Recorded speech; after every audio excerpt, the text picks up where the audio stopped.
Well, this episode is definitely going to be some news that I have, and of course, I have a very um, a serious conversation that I would want to make in this episode. So the first news that we have is, of course, Odegaard.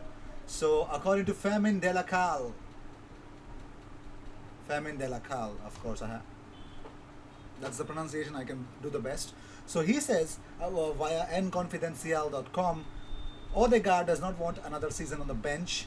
Arsenal are interested in him. Madrid have set a value of 50 million euros, but there is a feeling that the deal may be done closer to 40 million euros. So what is the update? So not only this, according to abc.es, Odegaard was not registered because Arsenal is negotiating with him. Madrid asks for 50 million euros with an option to buy back the player. It may be 40 plus 10 million in add-ons. Arsenal may start with an offer of 30 million euros 30 or ask for another loan spell. The player wants to join Arsenal badly. Why is this not getting wrapped up? I mean, of course, this should be getting wrapped up quickly. Okay, whatever. Moving on, so let's address the elephant in the room and something which I do not understand what is actually happening at Arsenal. So the first thing that is coming to my mind, where were the strikers? Yeah, let me just read out what Ian Wright had to say after the game. He said, "For Arsenal fans watching, that it's embarrassing for us. It's embarrassing for us. They didn't compete and they don't look any better than they were last season. I think Ben White did well against Ivan Toney tonight. Kieran Tierney, you're always going to get that from him. There's more players to come. There's 18 days left in the transfer market, and they're going to need to do something. If you're going to play a promoted team and you're not going to at least match them for endeavor and intensity, then it's going to be a long season." Now, so the first report that comes from the Times, I don't 100% believe in it, but it looks like Pierre-Emerick Aubameyang is about to be sold by Arsenal. So, well, that's the funniest things that is actually rising up, because Arsenal are willing to offload Aubameyang just 12 months after tying him down to new 350k pounds a week salary. So that's exactly the Times have actually come up with. Even Chris Wheatley has confirmed that Aubameyang and Lacazette are both doubts to face Chelsea. Now if they were COVID positive, or if they had the virus, then it would have been definitely mentioned that the London colony would have shut down or something like that. That's not the case.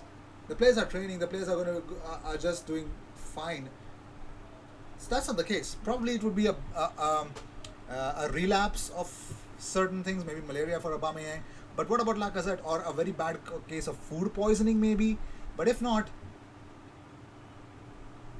see, I could not. I don't know why Lacazette is not playing, or what has happened with Lacazette. Because one big reason that could be because I think, first of all, he knows that Arsenal are not offering him a new contract. So there's no point. If Arsenal don't play him, it makes a lot of sense. If he's leaving, he should not be in Arsenal's plans. That makes sense. But him not voluntarily wanting to play, there's no team who has come in to buy him off as well. I don't get it. What's happening? And same with Aubameyang. Or the hypothetical cringe-worthy explanation of this would be that they don't want to play for Arsenal anymore, or the manager anymore, or they would want to say, you know what, we both don't play. Let's see what happens. A case of mass bunking, as you would say. But okay, I'm just joking. That could be cringe-worthy. But I don't know, man. I don't know why they're not playing, and I don't know why they're not playing for Chelsea. Which tells me that they won't be fine for the next week as well. And that itself is a very weird situation. Why would you not be well in a week's time? And a week before it's been confirmed that you had doubts for Chelsea? I don't know. Something's wrong. The air needs to be cleared. This is where Arsenal have not improved at all. They kept their fans, guessing. There's no transparency. Plus, fans think that we should pump in more and more. We're fashion FC. I read somewhere on Twitter that we are fashion FC. That's what we are. We're just coming up with new kits. We all feel, oh, Arsenal came up with a new kit. Let's just roll whatever our hard-earned money is, and let's pump into the club so that they don't make signings and you guys get the work. You just look clowns in those colorful jerseys, man. Yeah, I'm proud I did not buy even the replica of it. I'm waiting. I'm waiting to the window to end and see if Arsenal is improving in terms of investments. If they don't make it, I don't. I don't know. This would be a season where I don't buy the kits. Who cares? I don't. Unless they don't spend, that is. So Lee Ryder, a very highly rated source of Chronicle Live, says that Arsenal have returned to negotiate for Newcastle's Freddie Woodman after a deal for Ramsdale was collapsed. Freddie Woodman was initially part of Willock deal, but before it became a cash-only deal. You got the cash for Joe Willock. Spend it, goddammit. I'm just moving on. AS say Martin Odegaard has given his full approval to signing for Arsenal, and that is it. Kave Solikol confirms the interest of Roma, and more importantly, the confidence that Roma will make it sure that Tammy Abraham is their player. So he tweets out that Roma confident of completing a deal for Tammy Abraham from Chelsea. After positive talks, deal being put together values Abraham at between 40 million and 45 million euros. Arsenal want to sign Abraham, but Chelsea would prefer to sell to a foreign club. Everyone knows that, Kave. Moving on, so Gary Neville has given his verdict on Smith Rowe's game. He says his quality was absolutely fantastic. That link up down on the left hand side with Tin, I think, oh my god, I just forgot that I actually reported this already. Moving on, so Paul Merson has given his verdict. It's a scathing attack, and so it should be not an Arsenal worthy, the old Arsenal worthy performance. So it looks like that's what Paul Merson said, that there are not a lot of leaders around nowadays. It's not what it was with Tony Adams, Steve Bold and Patrick Vieira and people like that. But it scared me last night. When you watch it on the television, you only see 6 or 7 players because there's not enough space to see the whole team. But what I watched last night, it was mind-blowing. When I came back into the lounge after, I was like, I cannot believe what I just watched. I cannot believe what I just watched. This is Arsenal, but that's gone. And if you'd have said to Brentford before the game that they had to play one of the so-called big teams and asked them who would they want to play, they would have picked Arsenal, and that's where it's gone. There was no energy. It was safe. Smith Rowe did well. He's a good player. Tierney did well. And when Bukayo Saka came on, the other 3 players, I'm looking at the other players and I'm thinking, I'm not sure Brentford would take you. If you went to Thomas Frank, who would you want to take for Crystal Palace away next week? He'd go, all right, I'll take my team, and that's where it's gone. Even the Arsenal fans, I don't want to sound disrespectful here, but they're away from home and they sang one song. He'd take those 3 all day long. They can play for a lot of teams, but the other 8 or 10 or 12 players, people were saying, well, no Aubameyang or Lacazette, but Aubameyang did nothing last year. It's not like he got 40 goals and Arsenal are waiting for him to come back. I worry. Thanks for the concerns.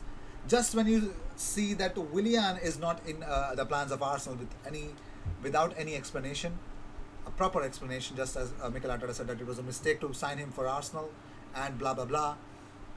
Here's another player who's just taking the piss at the moment. So it looks like Lucas Torreira is enjoying and having a fun family time where it should be. So it looks like he took to Twitter, and while Arsenal were losing to Brentford, he was posting this image on his social media. He tweeted out, could see this, enjoying the Park Warner with family and friends. Thank you very much for the great attention. He's in a theme park in Madrid where he lived last season when on loan at Atletico Madrid. And it looks like he doesn't want to come back to Arsenal because he just doesn't want to stay here.